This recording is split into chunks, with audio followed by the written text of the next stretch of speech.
Okay, let's dive right into this explainer. When we think about ancient Rome and its religion, our minds almost instantly jump to those massive marble temples, right? We picture Jupiter hurling his lightning bolts, or Mars gearing up for some colossal war, or Neptune ruling the oceans. But honestly, that is only a tiny fraction of the story. As we dig into the sources for this explainer, we uncover a completely different, almost hidden side of Roman spirituality. They actually had divine figures managing the most incredibly specific, minute aspects of daily life. So today, we're exploring the fascinating, hyper-focused spiritual world of the Roman home and human development. So the crucial concept we really need to get our heads around here is noumena. These were definitely not your distant Olympians chilling on a mountain. Instead, the noumena were hyper-localized spirits. They were deeply, inextricably embedded in the dirt, the walls, and the very timeline of a Roman's everyday life. Rather than having just one general god of life or a single god of the house, the Romans spiritualized and protected practically every single microscopic step of human development. They guarded every distinct zone of the physical home. It is just a completely different, almost microscopic way of looking at the spiritual world. Section 1, Gods of the Cradle.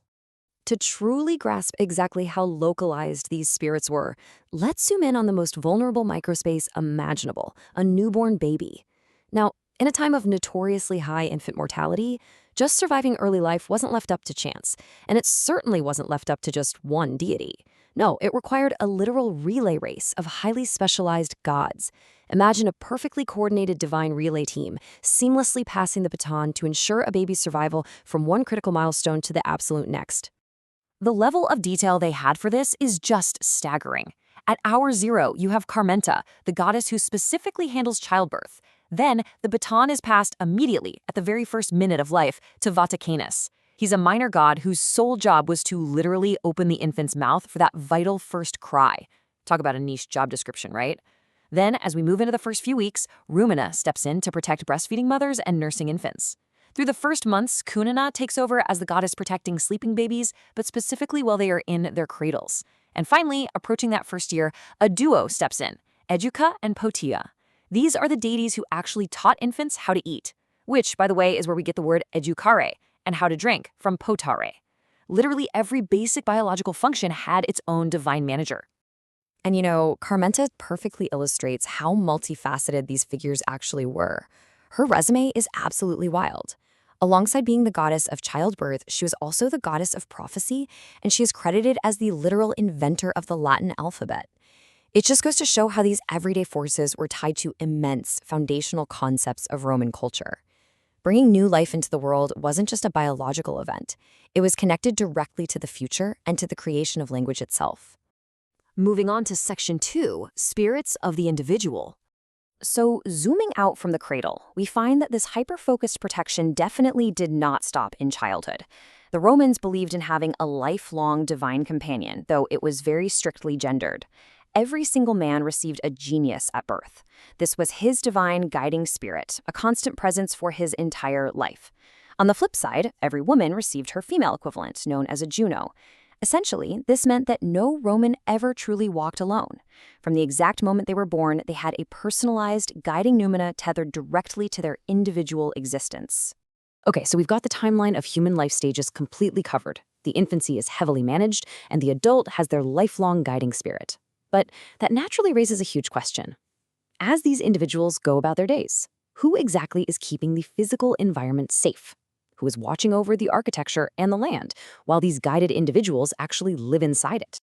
Which brings us to Section 3, Protectors of the Home. We're basically looking at the spatial geography of the Roman estate here, because just as human life was chopped up into specific divine jurisdictions, so was the actual architecture of the house. We can mentally walk through this by expanding our protective bubble outward. First, you start at the absolute core, the family home itself, protected by the Lares. Then, you step into the most vital rooms in the house, the storerooms, which are governed by the Penates. And finally, you take a walk all the way out to the very edges of the land, the outer perimeter, overseen by Terminus. It's kind of like an ancient divine homeowners association, but with much higher stakes. Let's break these down. Right at the beating heart of domestic life were the Lares. They were the spiritual anchor of the household. Their job was to ensure the broad safety of the family within their walls, essentially the foundational layer of all domestic security. They represented the collective identity and the overarching protection for the entire family estate. But when you step deeper into the house, specifically into the pantry, the jurisdiction totally shifts. Here, the Penates took over. And remember, for an ancient family, a spoiled pantry wasn't just an inconvenience, it was literally a matter of life and death during a hard winter or a famine. So naturally, the Romans didn't leave this to the general household gods.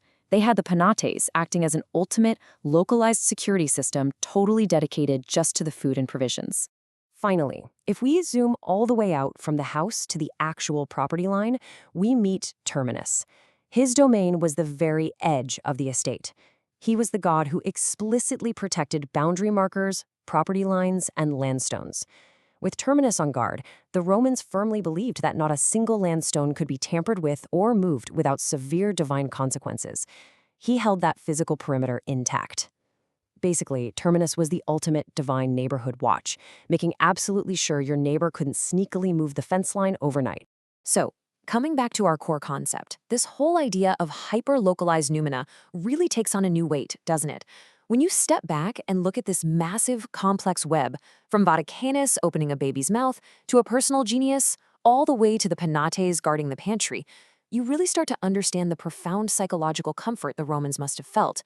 They lived in an incredibly volatile world, and yet, every single physical boundary, every vital jar of food, and every breath of a newborn was actively being guarded by a specialized divine force. And that leaves us with a really fascinating final thought to take away from this explainer. The Romans mapped their deeply human need for safety and structure directly onto the noumena. Today, we obviously don't rely on Cununa to watch our sleeping babies or Terminus to watch your property lines. But without these localized spirits, what modern boundary stones, routines, or systems do we actually rely on to feel just as safe and secure in our own homes? It's definitely something to chew on the next time you lock your front door or restock your pantry. Thanks so much for joining me on this explainer, and keep learning.